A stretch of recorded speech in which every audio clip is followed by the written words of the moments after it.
Sintonize-se no Nova Consumer Podcast, uma série de conversas sobre direito do consumo. Olá, muito bem-vindos a mais um episódio da quinta temporada do Nova Consumer Podcast. Hoje temos connosco Pedro Ketman de Carvalho, engenheiro civil. Licenciou-se em Engenharia Civil no Instituto Superior Técnico em 2006 e desde então tem trabalhado transversalmente nesta área, em diversas empresas ou como freelancer. Primeiro realizando projetos de estruturas, seguidamente na gestão de projeto, consultoria e apoio ao promotor imobiliário no âmbito do research de mercado e da viabilidade do investimento, na gestão de instalações, atuando na área do Facility Management, na gestão e fiscalização de construção. Ultimamente, lançou-se para a direção de obra. Bem-vindo, Pedro. É um gosto enorme receber-te aqui. Muito obrigado por teres aceitado este nosso convite. Eu é que tenho que agradecer o convite, é um prazer. Chamo-me Jorge Moraes Carvalho e estou aqui com Paula Ribeiro Alves. Pedro, começamos então, como sempre, por pedir uma série de respostas rápidas às nossas perguntas extremamente difíceis. A primeira é, em geral, qual é o seu direito preferido enquanto consumidor? Sem dúvida que o direito à obtenção de produtos com qualidade, produtos e serviços com qualidade, bens com qualidade.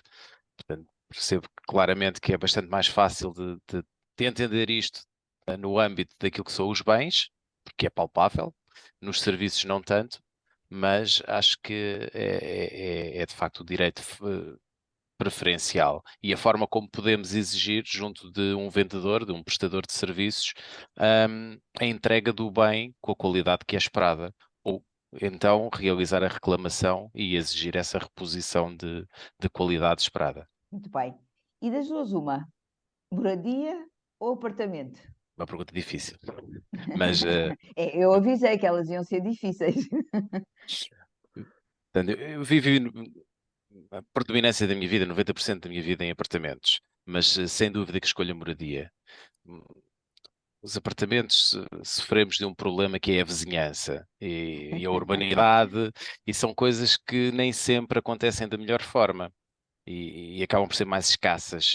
Portanto, eu aqui apostaria na moradia porque, apesar do risco ser maior, tanto a nível de social, de isolamento, como em termos de esforço financeiro para a manutenção de uma moradia, se calhar compensa, na minha opinião, alguma falta de urbanidade e de saber viver de alguns vizinhos que nos acompanham ao longo da vida. Só não pode ser geminada, não é? Senão... Bom, aí Volta ao voltamos a ter, problema volta ao problema, temos aí um pequeno parcial de risco associado, mas sem dúvida que menor do que em qualquer prédio de apartamentos, onde são bastantes mais. Ok, E o que é muito que bem. é garantido que encontramos no teu carrinho do supermercado? Ui, isso é uma desgraça. Ah, eu vou ser sincero, eu tenho andado muito afastado das compras de supermercado. Tenho delegado isso na minha contraparte, mas eu diria que seria café, pão, vinho. ah, Certamente seria coisas que numa visita de supermercado eu colocaria no carrinho de supermercado. Já estão aí alguns guilty pleasures. E qual é o maior? Também, mas não o maior, exato. Então, e o maior enquanto consumidor? Bom, aqui o guilty pleasure é sem dúvida gelados. Sou um devorador nato de gelados no verão, no inverno, no outono, na primavera. E o congelador em casa tem de ter sempre 2, 3 caixas de gelado e que desaparecem rapidamente porque é mesmo uma atitude compulsiva e irresistível. Portanto, é mesmo com culpa. Não, é assumidamente É. com culpa. Assumidamente com culpa. E agora, se fosses legislador por um só dia e te dessem a certeza da sua aprovação, que regra é que criarias? Eu aqui se calhar remetia para a minha área profissional. Ótimo. Apostaria numa revisão legislativa relativamente às garantias que se podem oferecer na construção. E isto porquê? Porque é confusa. Recentemente foram estabelecidos três níveis de garantia, ou três durações de garantia, chamamos-lhe assim, para o setor da construção civil, onde uma é perfeitamente clara e estou em total concordância Porque só demonstra a robustez e a segurança que temos na engenharia em Portugal. Tem a ver com a parte estrutural das edificações, onde, enquanto projetistas, os engenheiros projetam qualquer estrutura para 50 anos de vida útil mínima e, portanto, oferece neste momento um período de garantia de 10 anos sobre defeitos construtivos na superestrutura e, portanto, parece-me uma oferta cativadora para o consumidor e que demonstra simultaneamente a qualidade da engenharia em Portugal. Depois temos dois patamares de garantia que são estranhos, que são confusos, que não é fácil nós na arte da construção civil sabermos separar e também se calhar não é fácil para o consumidor de entender a sua separação ou de fazer essa distinção. E prende-se com aquilo que são os 3 anos de garantia e os 5 anos de garantia. É muito complexo de fazer a distinção. Ou seja, distinguir em alguns casos o que é um móvel e um imóvel, não é? O que é que está a ser fornecido como móvel ou como imóvel, é isso? Justamente aquilo que pode ser facilmente substituível sem causar dano na restante construção, e isso, no meu entender, estaria nos 3 anos de garantia, e aquilo que efetivamente está incorporado na construção e que para ser substituído, reparado, alterado, implica destruição de outra parte dessa mesma construção. Ah, por outro lado, também depois existem aqui coisas estranhas, porque vamos pôr aqui um exemplo. O Jorge contrata uma empresa para lhe construir uma moradia. Por que não? E dentro de uma moradia, no processo de construção e no caderno de encargos, tem, naturalmente, uma coisa chamada movimentação de terras e escavação. Ora bem, o construtor, quem quer que seja, contratado, vai ter de lhe oferecer garantia sobre o valor total da obra de construção. E dentro desse valor está precisamente o valor relativo ao movimento de terras. Portanto, que é uma coisa para a qual não se pode oferecer garantia. É uma coisa abstrata. Portanto, penso até que nem se deveria aplicar aqui garantia sobre esta pequena parte. Mas, efetivamente, fim da obra, existe um prazo de garantia de 5 anos para o valor total do imóvel construído, para o contrato celebrado. Que depois podemos conversar sobre essa matéria também, que tem a ver com a possibilidade de fazer retenções por garantia de boa execução ou de o construtor se obrigar a entregar uma garantia bancária on first demand ou de outra espécie, sem ser first demand, para cobrir precisamente esse prazo de garantia, isto na defesa da entidade contratante, do dono de obra, do cliente. E, portanto, torna-se aqui um bocadinho estranho estarmos a dar uma garantia sobre um custo de um processo construtivo abstrato, que na verdade não é um material, não é materializável, não é palpável, é apenas uma parte integrante de todo o processo construtivo. E qual é o mito sobre obras que mais tem que esclarecer em jantares de família? Imagino que toda a gente tenha problemas com obras. Eu não sei se dizer isto assim tão claramente aqui, mas vamos lá. Normalmente, e também não sei se apelida de mito, mas a maior pergunta que me fazem, ou o maior conselho que me pedem, é se devem ou não aceitar aquele desconto fantástico que o pequeno empreiteiro faz, que é dizer que, bom, eu não, se eu não passar a fatura, o senhor não paga 23%. E, portanto, quer dizer, estamos aqui a Pronto, eu falar não vou sobre perguntar qual é a consumo. resposta. Estamos a... Não, não, mas eu digo-lhe, eu digo-lhe, e acho que em defesa do consumidor e de quem contrata deve sempre pedir fatura, porque só assim é que tem a evidência, a prova provada de que foi prestado um serviço e depois poderá então reclamar nas devidas instituições e seguir o caminho necessário para a reclamação, não é? Mas Portanto, não é só o Estado, não é só o Estado que é prejudicado nesse negócio sem IVA, o consumidor também concordo acaba. perfeitamente. Eu acho que o consumidor é o primeiro lesado, porque tendo algum problema, tudo passa a ser um ato de boa-fé e nem sempre o ato de boa-fé é cumprido. E portanto, Muito bem. E já vamos a alguma destas questões também mais à frente. Já alguma vez escreveste no livro de reclamações? já, já, sim, senhor. Não em relação à construção civil, mas em relação ao setor Aí automóvel, resolves os assuntos todos com maior facilidade. nem sempre, não é fácil, não é fácil. Já lá vamos também. E correu bem Sim. esse caso no livro de reclamações? Bom, Teve sucesso? na verdade ele foi improdutivo. A reclamação foi apresentada, prendia-se com um sinistro que ocorreu com uma viatura em estado parado, em que partiu-se uma peça robusta que pertence à direção e que não é habitual, nem é normal que se parta. Ahm, o próprio representante da marca indicou que, de facto, aquelas peças só se partem se andar com a viatura a conduzir como se fosse um rally ou coisa do género, a fazer saltos, a bater com a direção, com as rodas violentamente, o que não é o caso, o que não foi o caso. E por isso mesmo é que foi apresentada a reclamação, porque não é expectável que uma peça tão importante se parta, ainda para mais com o carro estacionado. Portanto, isto foi a sair de estacionamento, portanto, é muito estranho. E não resultou, ficou a reclamação. A Não ideia responderam sequer. da reclamação não foi respondida por escrito sequer, não. E a reparação foi paga integralmente, portanto, não resultou rigorosamente em nada para o lado do consumidor. E alguma vez recorreu a um centro de arbitragem? Nunca, nunca. E é uma boa pergunta porque nesta altura eu não me recordo muito bem, mas talvez tenha sido em 2016 que apresentei esta reclamação. Terá sido 2015, 2016, pouco mais ou menos. Não me recordo de na altura ser tão divulgado. Hoje em dia tenho perfeita noção de que existem centros de arbitragem que nos podem ajudar de uma forma bastante simplificada, bastante direta, a resolver estes pequenos litígios entre partes. Mas na altura eu diria que ou era desconhecimento meu ou não existiriam. Seguramente que existiriam, Sim, mas sim. era desconhecimento, era desconhecimento.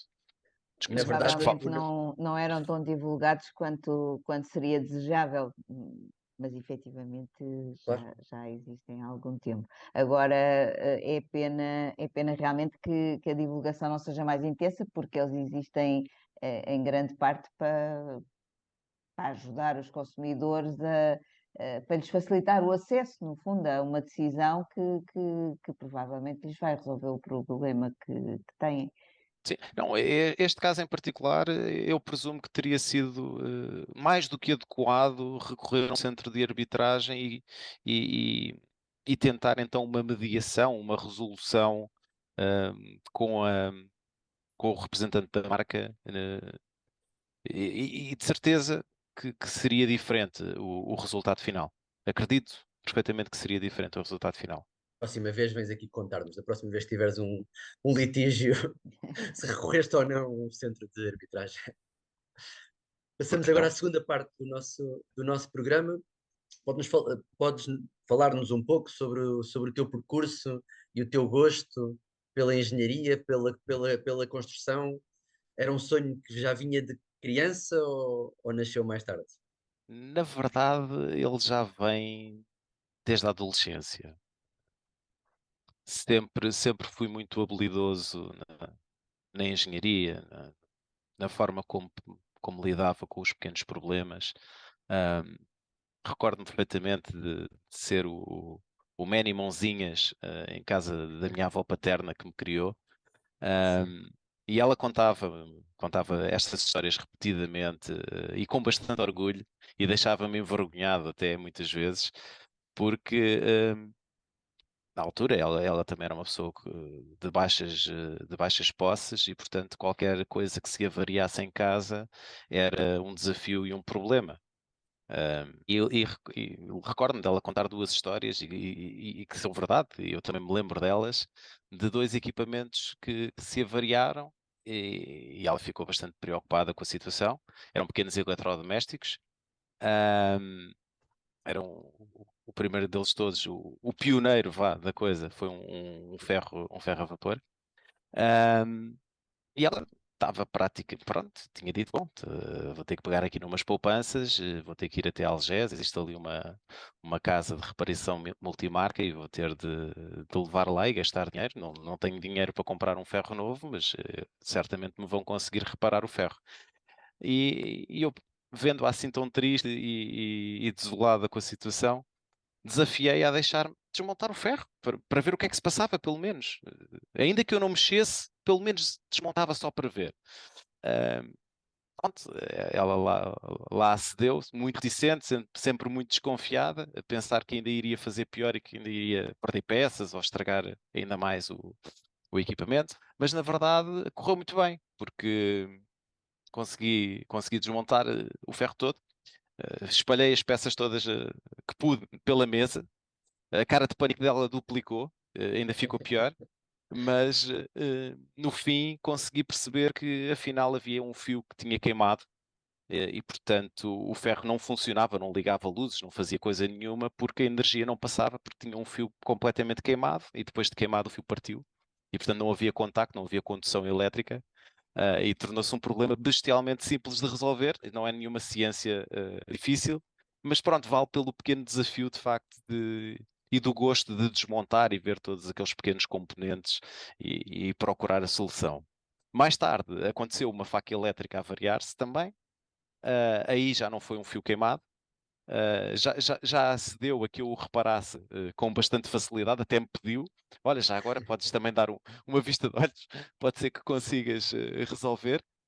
E consegui resolver. Portanto, tínhamos um problema numa soldadura não- e bastou aplicar um pingo de soldo. Essa soldadura estava partida e bastou dar ali um pinguinho e o ferro ficou bom. Portanto, se calhar a raiz da engenharia já estava perfeitamente intrínseca aí. Mas posso dizer que vacilei. Vacilei a certa altura. Tive uma prima que tirou arquitetura e, e quando isso aconteceu, eu fiquei ali com uma dicotomia se queria arquitetura, se queria engenharia. E, portanto, quando ingressei no ensino secundário, acabei por deixar em aberto a possibilidade de seguir tanto para a arquitetura como para a engenharia, escolhendo uh, disciplinas complementares à orientação, à área do secundário, que me permitissem ingressar tanto numa como noutra, ao ponto de chegar à candidatura para o ensino universitário e na candidatura colocar em primeiro lugar a engenharia, em segundo lugar a arquitetura e em terceiro lugar novamente a engenharia. Não coloquei mais, porque a confiança de facto era elevada que pelo menos numa daquelas três eu tinha que entrar, portanto, no Instituto Superior Técnico, na Faculdade de Arquitetura de Lisboa ou no ISEL, que seriam as minhas escolhas na altura, e acabou por correr tudo muito bem e ingressei diretamente na primeira escolha e licenciei-me para o Instituto Superior Técnico. E fez o técnico, não é? Como se costuma dizer. E fiz o técnico, onde posso atestar que é mais fácil de entrar do que sair, porque efetivamente existe E alguma também, complexidade lá dentro. e também não é muito fácil estar, não é? O ir estando também vai tendo a sua dificuldade. Não, é sem dúvida um estabelecimento de ensino exigente e deve ser, deve ser. Na área da engenharia devemos ser bastante responsáveis e ter essa consciência. Eu costumo, às vezes, quando me perguntam sobre a engenharia, se é importante, se não é importante, eu costumo dizer, bom, quer dizer, um médico tem a vida de uma pessoa na mão quando está a operar. Um engenheiro, quando está a projetar um edifício, acaba por ter a vida de 200 pessoas que são as que habitam nesse edifício nas mãos. Porque se projeta mal, são essas 200 vidas que estão em risco. Ou uma ponte, onde passam milhões de viaturas. E, portanto, é um trabalho que tem de ter um caráter de exigência muito elevado, tem que ser muito rigoroso, porque, de facto, depois conduz a que seja uma coisa do dia a dia para milhões. Claro. E, E vir de e uma que, boa escola, naturalmente, que sim, ajuda sim. certamente a E, isso. e podemos acrescer aqui a toda a história sísmica que tem vindo a ser cada vez mais divulgada e que felizmente a engenharia portuguesa é das melhores. desde o tempo do Marquês de Pombal, que inventou a estrutura gaioleira, e até mais recentemente a toda a dinâmica sísmica, e ao próprio contributo que a antiga legislação portuguesa e a engenharia portuguesa teve na criação dos novos eurocódigos de projeto para engenharia, que era sísmico, que era o próprio de betão, de metálico, etc. Olha, Pedro, agora vamos fazer aqui um exercício de imaginação pura. Vamos imaginar que um consumidor precisa de fazer obras em casa, que é uma coisa que raramente acontece a quem quer que seja. Então a pergunta é, por onde começar? Quem é que se vai contactar? Que cuidados é que é preciso ter? Imagino que dependa do tipo da obra e da urgência que a mesma tenha. Exato, Mas explique-nos exato, lá, então, exato. como é que isto pode correr bem? Exato. Eu não me ficaria apenas pela pequena obra em casa. Eu diria que isto é transversal.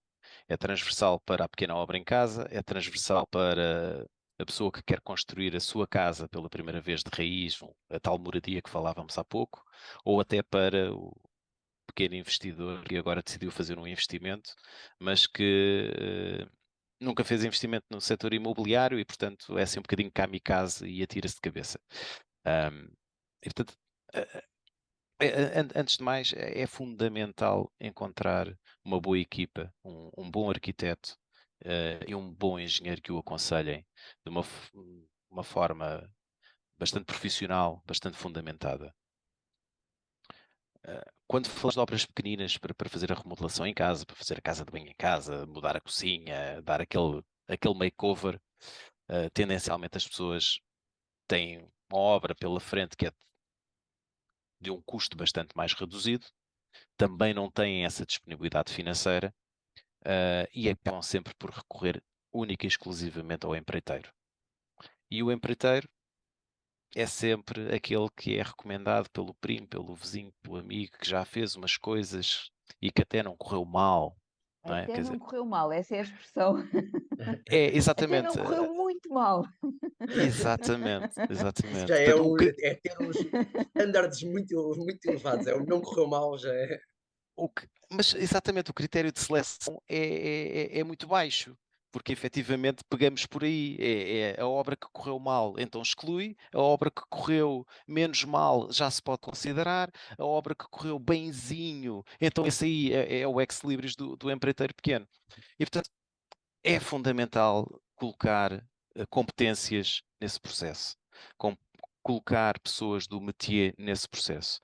Podemos estar às vezes a gastar 1.000, 2.000 euros, 3.000 euros, o que quer que seja, em ter uma boa consultoria de um arquiteto e de um engenheiro para nos dar uma ajuda numas obras de reabilitação de uma casa, mas esse valor vai ser sempre poupado, porque no final a obra que teve a consultoria, que teve o apoio, que teve a estruturação, a análise crítica, a análise de qualidade de um profissional, vai ser sempre mais barata, de melhor qualidade do que a obra que é deixada ao livre-arbítrio do empreiteiro.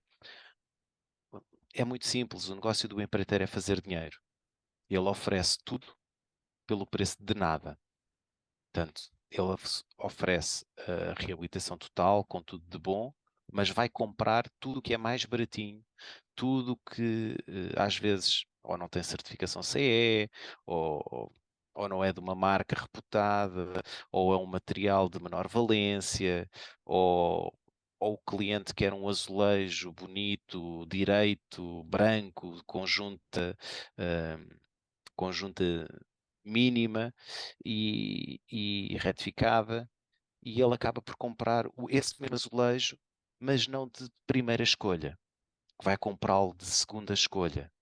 E o que é um azulejo de segunda escolha? Um cerâmico de segunda escolha? É um cerâmico que tem pequenos defeitos, ou que vem empenado, ou que tem um piquinho ali no acabamento que não é bem aquilo, que tem assim um ligeiro dano, mas epá, eu vou pôr isto e tal, e que no barulho das luzes o cliente não vê. E no lugar de comprar um cerâmico a 18 euros, comprou o cerâmico a 12. Pronto. O cliente muitas vezes, pronto, não valoriza, não percebe, Ou então o empreiteiro culpa e diz, pá, não, você escolheu o material, pá, mas isto não é bom e tal, porque está empenado. Mas não, não existe empeno nenhum. O empeno é a categoria do material. O material é vendido certinho, direitinho, desempenado. Portanto, é por isso que é importante colocar no processo alguém que esteja no meio e que perceba um bocadinho daquilo que se está a falar. Além de outros pequenos riscos, quando se parte para reabilitações mais pesadas das casas, onde agora decide tirar uma parede. Epá, não se pode agir assim levianamente. Depende da construção que estejamos a falar. Se for uma construção recente, é fácil, podemos tirar essa parede porque ela não é minimamente estrutural nem estruturante do edifício. Mas se estivermos a falar de uma construção da década de 50, não podemos estar a tirar assim uma parede levianamente, porque essa parede é seguramente estrutural. E, portanto, precisamos do apoio de um engenheiro para fazer esse dimensionamento, para fazer essa análise, e para medir até onde é que se pode fazer essa demolição. Por Pedro, último, é fundamental. peço Diga. desculpa. Não, não, não. Ia só perguntar se isso é fácil, isto é, hum, estando, enfim, como leiga e do lado de consumidora, tenho a impressão de que é sempre muito difícil encontrar quem faça obras. Onde é que, eh, pronto, com o apoio de engenheiro, de arquiteto, melhor ainda, mas onde é que se procura? Há algum sítio em que seja especialmente fácil encontrar pessoas que façam os trabalhos com alguma garantia de qualidade? Bom, aqui não é fácil, tem toda a razão, não é fácil. A maior parte das pessoas vai pesquisa no Facebook, no Instagram, na internet, e essa é sempre aquela pesquisa errada, porque é muito fácil de fazer uma página bonita e tentar vender uma imagem de marca profissional e rigorosa.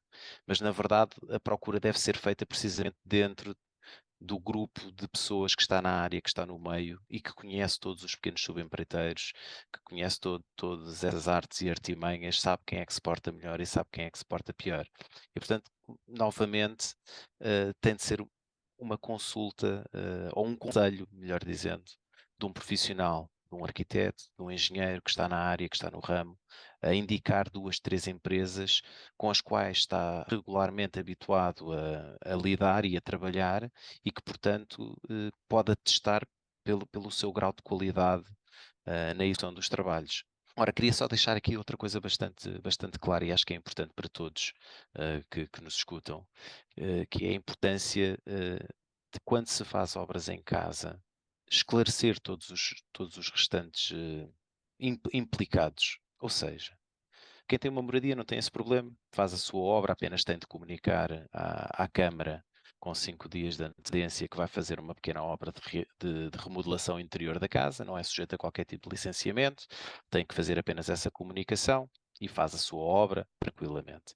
Quem mora em edifícios plurifamiliares ou edifícios de apartamentos, prédios, tem o dever de informar todos os seus vizinhos que vai realizar essa obra, que essa obra irá decorrer num determinado prazo, que a maior parte do ruído será realizado num intervalo específico de tempo, que irá cumprir um determinado horário de trabalho, ainda que todos saibamos que existe quer dizer, todos, bom, eu vou partir desse pressuposto, que existe uma lei geral do ruído que indica que não podemos fazer barulhos incomodativos e aí introduzem-se todos os relacionados com a construção civil, das 8 da noite às 8 da manhã, no período noturno. Nem aos fins de semana, exceto com a obtenção de uma licença especial que apenas as habilidades podem emitir. E, portanto, é fundamental saberem comunicar, saberem onde se dirigir, e novamente aqui, e talvez a pessoa mais importante nessa questão mais burocrática seja o arquiteto, porque de facto conhece tudo o que se pode saber sobre o- os desenvolvimentos com as entidades camarárias e com as pequenas legislações para notificar os concidadãos. Muito bem. Avançando. Em que parte das obras é que se justifica investir um pouco mais? E, no sentido contrário, em que é que se pode poupar com alguma segurança? Ok, vamos continuar aqui neste pequeno makeover que estávamos a falar, que era a reabilitação das casas. Exato. E portanto, eu sou um acérrimo contestatário em relação a esses makeovers. Eu considero que estes pequenos botox, peelings, liftings, só escondem depois aquilo que não devem esconder. Ou seja, as pessoas Ou acabam seja, por para fazer obras investir. é a sério. Não vamos fazer uma obra pequena. Jorge, justamente, se a pessoa quer fazer obras, a pessoa, primeiro que tudo, vai fazer obras porquê? Bom, comprei uma casa há 5 anos, mas estou desagradado, quero mudar aqui uns azulejos. Ok, estou de acordo. Porquê? A casa tem 5 anos, portanto, todas as infraestruturas ainda estão perfeitamente capacitadas, dimensionadas, atualizadas, não há qualquer problema. Concordo. Quando é que eu não concordo? Quando estamos a pegar em imóveis com 30, 40, 50 anos e vamos fazer só um lifting, só um peeling, vamos pôr uns peladores, pintar, trocamos aqui um azulejo ao outro e está ótimo. Isto é lavar a cara. Isto é esconder os problemas, é mascará-los. A rede de águas vai dar problemas, certamente. Uh, Vamos ter rupturas, infiltrações derivadas disso. E todo este pequeno makeover que foi feito vai se estragar. A pessoa vai pagá-lo 2 vezes. Portanto, a pergunta era excelente. Onde é que se justifica investir um pouco mais? Precisamente naquilo que está oculto. Precisamente naquilo que pode vir a dar problemas. E o que é que pode vir a dar problemas? Uma rede elétrica velha pode começar a dar passagens à terra, curtos-circuitos, a disparar o quadro elétrico, porque já há fios que estão cansados, chamemos-lhe assim, derivado da sua vida e daquilo que já foram espremidos, que já foram puxados, ou seja, exigido mais energia do que aquilo que eles normalmente devem fornecer. A rede de águas, o ar-condicionado, porque já é velho, mas a tubagem está toda embutida, tem uma ruptura, está a perder gás. Estamos a chamar consecutivamente todos os anos, ou de 2 em 2 anos, o senhor da manutenção para vir ver o que é que se passa com o ar-condicionado e ele diz, pois está, temos que carregar aqui mais um bocadinho de gás. Está fraco, não é? Está a sentir que faz pouco frio. Pois, vamos carregar aqui mais um bocadinho Vai-se de gás. remediando, não é? Portanto, vai-se remediando, exatamente. Portanto, a grande poupança pode ser precisamente essa. Se é para fazer, faça-se como deve de ser, para durar 20, 30 anos. Depois, se a pessoa quer pintar, se quer trocar um cerâmico, nesse intervalo de tempo, ok, tudo bem. Mas a fazer, que se faça a sério.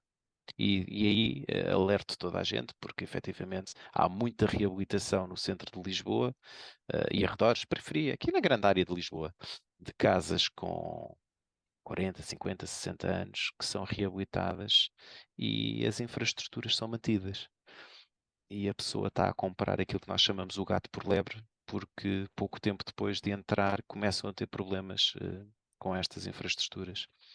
Isso é problemático, dá má imagem ao setor da construção e do imobiliário, e eu considero que não é o caminho, na minha opinião E pessoal. Pedro, considera que é importante contratar também alguém para fiscalizar a obra ou entre o arquiteto, o engenheiro e o empreiteiro, a coisa resolve-se? Não, vamos lá ver uma coisa. Se existe um arquiteto e um engenheiro envolvidos, já Já temos está fiscalização fiscalizada. garantida, justamente. Ok. Mas atenção, que seja extensível ao percurso da obra.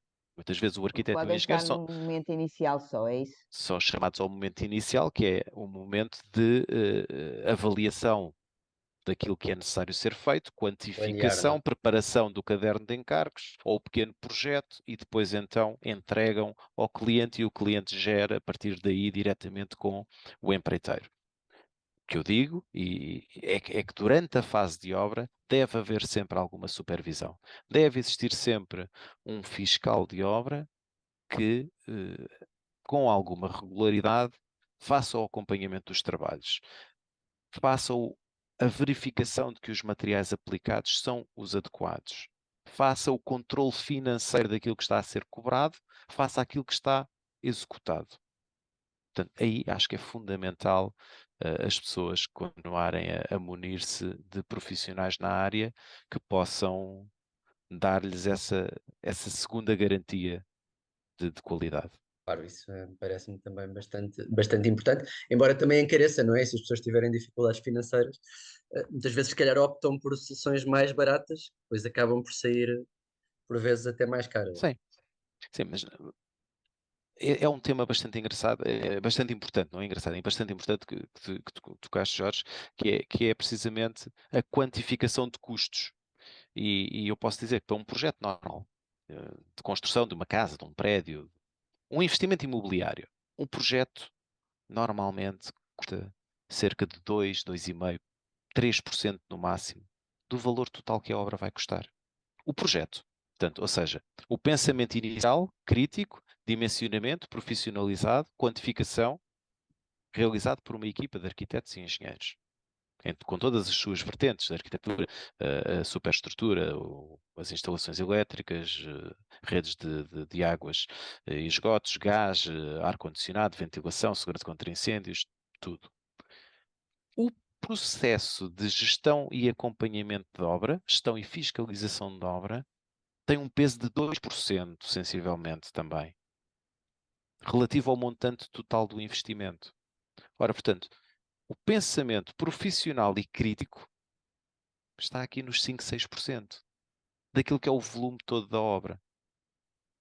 E eu pergunto-me, não vale a pena? É um preço tão baixo, é um percentual tão baixo e que vai dar toda essa garantia? Não, claro Eu que acho sim, que claro não que é, sim. eu acho que não é aí que está o custo. O custo Mas está é na isso. estar em preparação, não é? O custo está no arriscar, ou no ir na conversa do tal empreiteiro, que depois, a meio da obra, já diz: bom, olha, afinal isto aqui não estava previsto e vamos ter que cobrar aqui um bocadinho mais.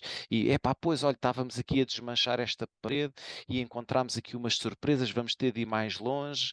E no fim, a obra que o empreiteiro vendeu, que fazia tudo e vamos dar aqui um número, por 50 mil euros, eu faço-lhe a reabilitação da sua casa toda por 50 mil euros. Depois chegou ao final da obra e custou-lhe 80 ou 90. Está a ver? E portanto, se calhar se tivesse investido os tais 6% num arquiteto e num engenheiro que previamente faziam um caderno de encargos, estabeleciam tudo o que era necessário e que a seguir tinham um fiscal que fazia o acompanhamento, se calhar não chegava aos tais 90. Mas tinha Se isso calhar, mesmo tudo, mesmo numa obra de 50 mil euros, teria acesso a esses serviços todos por, estamos a falar aí de cerca de 3 mil euros, não é? Os sim, tais 6%. pode ter, pode ter. É mais difícil, naturalmente, porque os gabinetes de engenharia e de arquitetura em Portugal estão mais vocacionados para a construção Grandes de obras, não é? raiz, para obras de maior volume. Mas fazem reabilitação de apartamentos sem qualquer problema e por um custo bastante mais reduzido, naturalmente. Enquanto que para construir uma moradia em sede de projeto, se calhar o projeto da moradia custa 25, 30 mil euros, dependendo se é uma moradia mais de autor, maior ou menor, com mais ou menor especificidade. E estou a falar do bolo dos projetos. Para um apartamento, se calhar, estamos a falar de 10% desse valor, estamos a falar de uma coisa bastante mais reduzida. Portanto, eu considero que merece o investimento. Deve-se apostar sempre no, na definição profissional de todas as especificações que se pretendem. Até Muito para, bem. volto a dizer, até para o próprio cliente faça aquilo que são os seus desejos. Epá, eu quero aquele material daquela qualidade, quero aquele equipamento assim, quero um sistema assado. Ter logo, antes de começar a obra, a percepção real de que para ter aquela qualidade vai custar aquele valor. E depois poder então adaptar e falar com o arquiteto e com o engenheiro e dizer: não, mas olha, eu só tenho 50 e você está-me a propor uma intervenção que custa 70. O que é que podemos fazer? E aí, profissionalmente, é-lhe explicado: pode alterar este material, pode reduzir Claro. esta marca de eletrodoméstico, sem perder a funcionalidade, sem perder o lado estético, sem perder qualidade, apenas porque reduziu, porque uma marca é mais nobre do que outra. E sem ser surpreendido, se calhar depois. E sem ser Hum, surpreendido a posteriori. sim. Muito comum também em obras é atrasarem-se. Isso também é um clássico. É um clássico. E o consumidor fica com uma sensação de enorme impotência. Aliás, se o atraso for pouco, a pessoa até fica contente, não é? Só começa a ficar mais desiludida se o atraso for bastante considerável. Como é que se pode resolver este problema? Verdade. Pode-se resolver esse problema não só com aquilo que já foi feito, que é com a preparação de todo o projeto, porque evita muitas perdas de tempo em obra e muitas surpresas, como acima de tudo e fundamentalmente pela correta definição de condições contratuais. Não é só aceitarmos um orçamento do empreiteiro, onde vem, às vezes, nem linhas vem um valor global para fazer uma obra qualquer, mas acima de tudo é criar um articulado onde se colocam direitos e deveres de ambas as partes. E nesse âmbito, hum, digo mesmo para ambas as partes, portanto, ambas têm obrigações a cumprir um para com o outro. Tanto o contratante tem a obrigação de saldar os autos e as faturas de obra em tempo, e é acordado um tempo para ser feita essa faturação, e não pode exceder, naturalmente, como o próprio empreiteiro contratado tem cláusulas e penalidades para se atrasar uma semana, 2 semanas, 3 semanas, ou se não entregar a obra, ou se decidir abandonar a obra a meio. Portanto, existem um conjunto de cláusulas para colocar nesses contratos que servem para defender ambas as partes. Portanto, uma forma de motivar a que a obra corra no prazo estabelecido é precisamente ter um documento que, apesar de se poder pôr na gaveta e tudo deva ser resolvido antes e, em primeiro lugar, através da mediação, através da conversa, através de um acordo, mas que caso esse acordo não seja possível de atingir, porque as posições se extremam, porque há de facto alguma imposição de alguma das partes, está escrito no contrato. Há uma penalização por atraso de até 5% do valor total da obra, dividindo-se esses 5% em 1 por 1000 por dia, ou por semana, ou coisa do género. Assim como pode haver uma penalização de 5 ou 6 ou 4 pontos percentuais pelo atraso na liquidação de uma fatura. E, portanto, parece-me que é fundamental ter esse clausulado e esse Ou seja, contrato firmado entre as partes. mais uma vez, é antes de avançar, não é? Ter tudo garantido, ter tudo salvaguardado. E também é uma ideia interessante que se está subjacente ao que disseste, que é um contrato bem elaborado, bem pensado, com todas as cláusulas, até pode ser um contrato para guardar na gaveta, mas que tem uma garantia que garante que as coisas vão Pelo- correr pe- bem, não é? Às vezes não pensar nisso pode ser um problema, não é? Pode ser um problema maior depois. Justamente, eu concordo perfeitamente. O truque está em antecipar os problemas e estar preparado para eles. E em relação ao contrato, é ter um bicho-papão, um fantasma, que está ali na gaveta, mas que todos sabem, bom, eu se prevaricar, podemos ir ali, ou e sou penalizado, já não quero. Então é melhor eu não prevaricar. Pronto. Outra coisa fundamental também, já agora no âmbito de que estamos aqui mais a abordar, que tem a ver também com a parte da garantia da construção. Nesse mesmo clausulado é definir regras de garantia, definir uma retenção financeira, por exemplo, uma ferramenta que se usa muitas vezes em obra, é realizar uma retenção financeira nos autos da obra, de um valor pequeno, normalmente estamos a falar em 5%, em obras maiores pode ir a 10%, uh, que vigorará essa retenção durante o prazo de garantia da obra. Portanto, durante aqueles 3, 5, 10 anos, esses 5% do valor total da obra ficam do lado do dono da obra. Para quê? Para que, se houver algum problema, seja novamente o tal bicho-papão, a tal retençãozinha a dizer que você tem que cá vir a casa e tem que reparar isto. E se a pessoa não for, facilmente se pega nessa retenção e se contrata um terceiro para ele ir fazer essa mesma reparação. Existem depois outras ferramentas, como as garantias bancárias, o que já abordei há pouco, que podem substituir esta pequena retenção e que funcionam da mesma maneira. A anomalia, o defeito é identificado, realiza-se uma peritagem, existe um relatório de peritagem que indica que esse defeito é real, é quantificado, e o empreiteiro que realizou a obra é convidado a proceder à reparação. Não procedendo à reparação, ou enrolando o caso e arrastando o caso, dando a entender que não vai proceder à reparação. Pois bem, existe uma garantia bancária que pode ser acionada e é nos mesmos moldes. É apresentado um orçamento de um terceiro para realizar aquela mesma reparação e a entidade bancária que atesta essa garantia bancária eh, liquida essa verba e é feita a reparação pelo terceiro. E, portanto, essa é a forma de resolver, ou uma das formas não de resolver o defeito, mas no fundo, de incentivar aquele que seja resolvido. Mas para Exatamente. resolver mesmo, para resolver mesmo, como é que se faz? Ou, perguntando de outra maneira, que tipo de defeitos são mais frequentes nas obras e como é que normalmente eles são resolvidos? A forma mais pragmática para resolver defeitos acima de tudo, não o defeito em si, porque o defeito em si acaba por ser fácil de resolver. A engenharia, felizmente, acaba por ter solução para praticamente tudo, sendo que a maior parte das vezes a solução é refazer o trabalho que foi feito, mas refazê-lo da forma, com o procedimento construtivo correto, ou com a aplicação do material adequado, que basicamente a maior parte dos defeitos que podem encontrar prende-se com dois fatores. Ou é processo construtivo errado, ou é material aplicado fora do seu âmbito. E, portanto, a forma de resolução é repor através dos procedimentos e materiais corretos.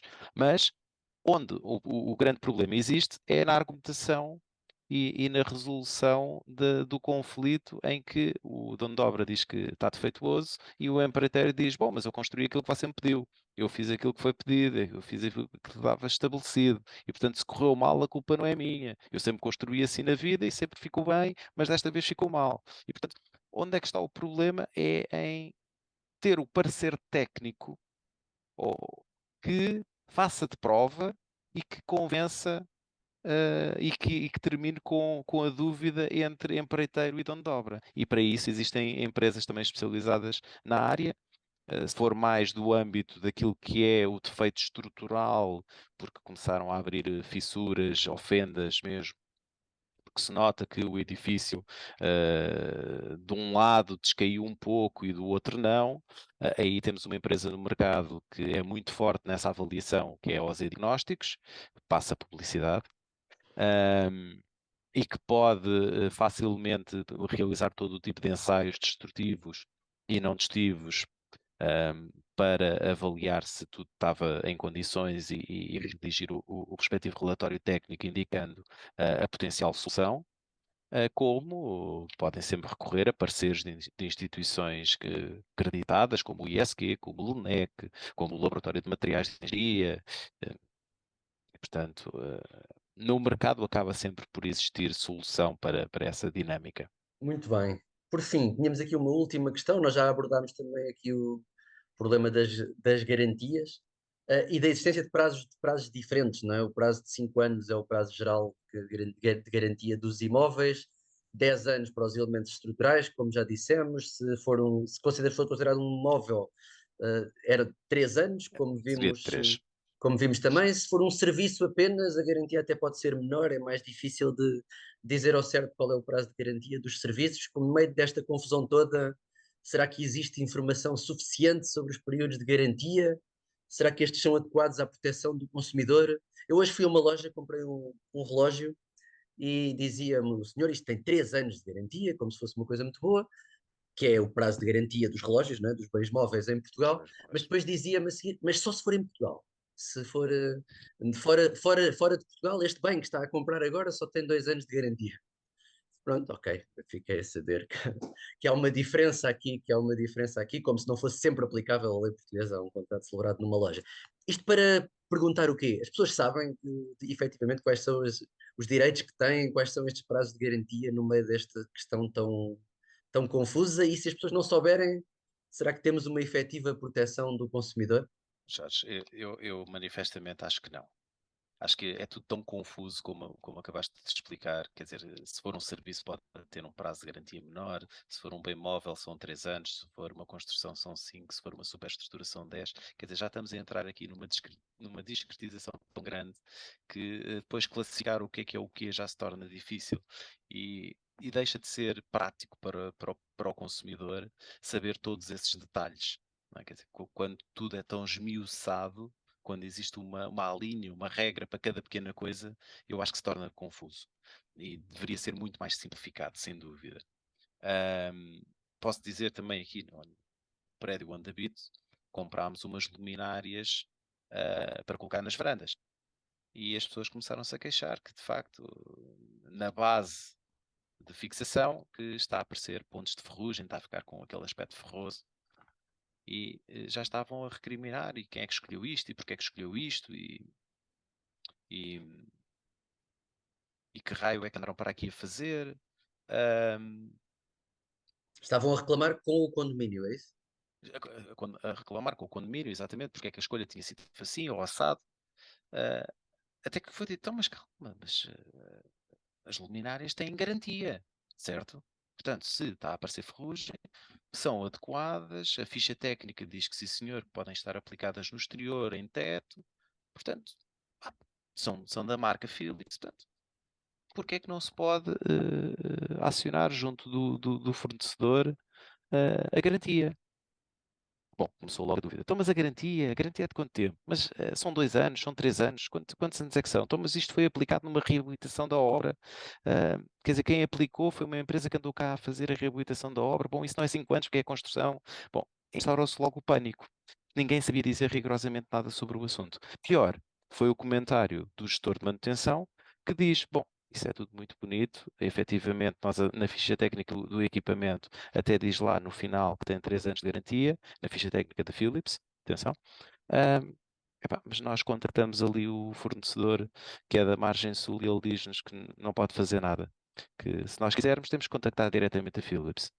E, portanto, o processo é altamente complexo, não só na definição do prazo, não só em quem é que podemos recorrer para resolver o problema, porque nós, enquanto nós agimos como consumidor final, portanto, foi o próprio condomínio que adquiriu diretamente a um revendedor o equipamento, e o revendedor diz-nos: oh, meus amigos, eu não posso fazer nada convosco, se vocês quiserem, falem com o Philips. E, portanto, ainda está tudo muito burocratizado e muito misturado. A meu ver, deveria-se criar uma legislação bastante mais simplificada, bastante mais taxativa. A garantia é este período e prevalece para tudo. Tem um defeito, o defeito está comprovado, tem que se proceder à substituição. Se foi o revendedor que vendeu, é o revendedor que tem que assumir em primeiro lugar. E depois, então, pedir à marca a restituição. Ser No ressarcido fundo depois junto da é isso marca. que a lei prevê, não é? É isso precisamente que a lei prevê, embora muitas vezes Que os é vendedores, o os chamado direito de vendedores, regresso. os vendedores pretendem que os consumidores vão diretamente ao produtor, não é? Mas o que a lei Exato. prevê é que respondem em primeiro lugar e de forma Exato, Jorge. mais Mas direta o consumidor. neste deve haver de comunicação, perde-se tempo e, entretanto, passou o tal prazo legal que efetivamente existe. E o consumidor chega ao ponto de, bom, eu agora que já estou fora do prazo legal, é que descobri que devia ter feito assim desta forma. E, portanto, não é prático, não é muito correto a forma como se lida ainda com as garantias em Portugal. Deveria ser mais expedito, deveria ser mais imediato, ahm, e Sim, ainda não o é.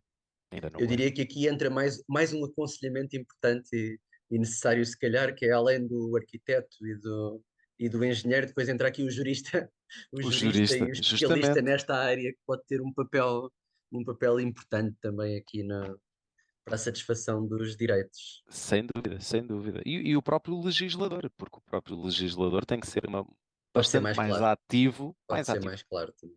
Claro, claro, sem dúvida. Muito bem, obrigadíssimo por teres aqui estado. Nós temos ainda as duas últimas perguntas que colocamos a todas as pessoas que nos visitam, mas que são sempre iguais. Quem é que recomendas que entrevistemos num futuro episódio aqui do Nova Consumer Podcast?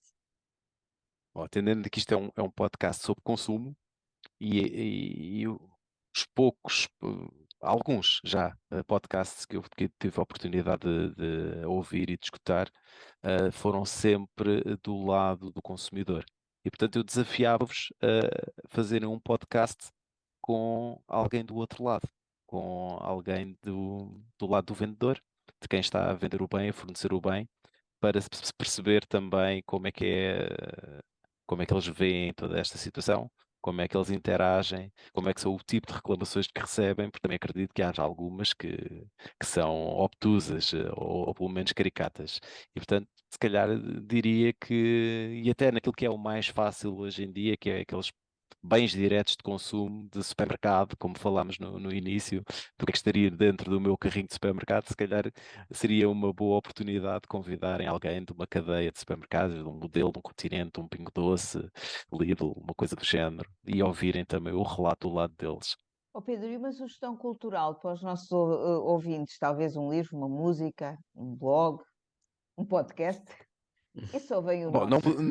Além do nosso, vá. além de recomendar o podcast do Nova Consumer Lab, vou recomendar aqui uma obra literária relacionada com a engenharia. Pronto, para não fugir da minha área, é um livro editado pela Ordem dos Engenheiros, que são nada mais nada menos do que as 100 obras de engenharia portuguesa no mundo no século XX. E este livro é uma compilação de 100 obras, como diz o título. Eh, Teve um research de mais de 1000 obras espalhadas por todo o mundo, feitas por portugueses ou dimensionadas por portugueses. eh, Muitas na Europa, outras no Maghreb, no Médio Oriente, em Cabo Verde, em São Tomé, em Angola, em Moçambique, Macau, Timor-Leste, Índia, nas Américas.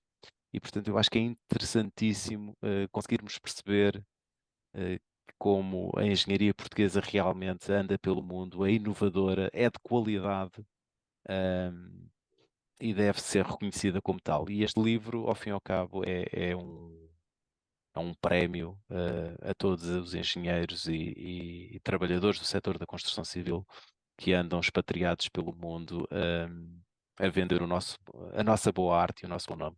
Ok, muito obrigada. Foi um prazer tê-lo aqui conosco. E assim chegamos ao final de mais um episódio do Nova Consumer Podcast. Até ao próximo.